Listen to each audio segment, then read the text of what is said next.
A few years ago, Catherine and I, during a day out in London, went to the Royal Albert Hall. We'd already planned this. We had tickets to hear Jamie Cullum. And it was a fantastic concert. The Royal Albert Hall was packed out. But there was one moment that stood out in my memory. It was one of those real spine-tingling experiences. Jamie stopped playing, and him and just the bassist from his band made their way to the very centre of the Royal Albert Hall. And then, with no amplification or microphones, the bassist began to play and Jamie began to sing. And at first I can remember sort of almost straining to hear the sound, and yet very quickly it was like that voice and the bass began to just echo and reverberate and fill that entire room. It was an incredible moment.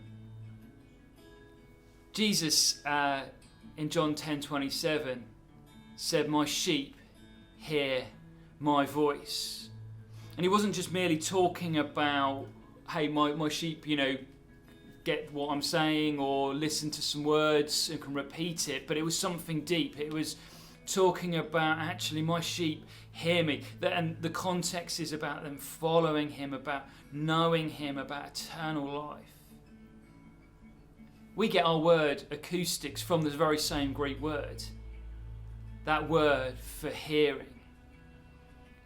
And hearing is, in that regard, in terms of acoustics, is about the qualities of a room. So the Royal Albert Hall has great qualities when it comes to sound. It enables us to hear. What are the qualities like in your heart for hearing? What are your acoustics like? Because the great news is, for every one of you, you were made to hear his voice. It would be the cruelest thing if Jesus said, "My sheep hear my voice," when for a lot of us, it was either impossible or incredibly hard. And looking at that idea of qualities, because we need to hear his voice today, we're talking about, where's your mind? Where's your heart today? Are you living forgiving and forgiven?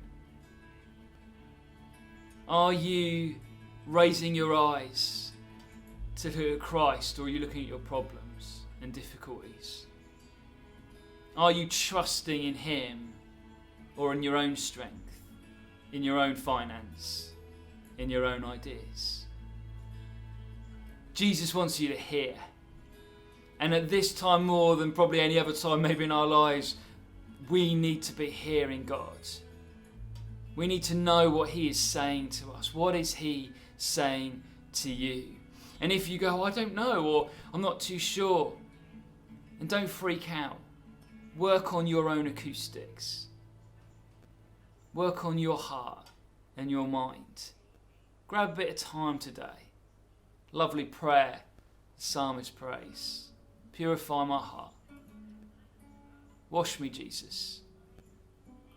And God will create in you an incredible Royal Albert Hall, where his voice, where what he is saying, where who he is will reverberate and fill your very being. Went through the clouds of piercing So may you hear his voice today.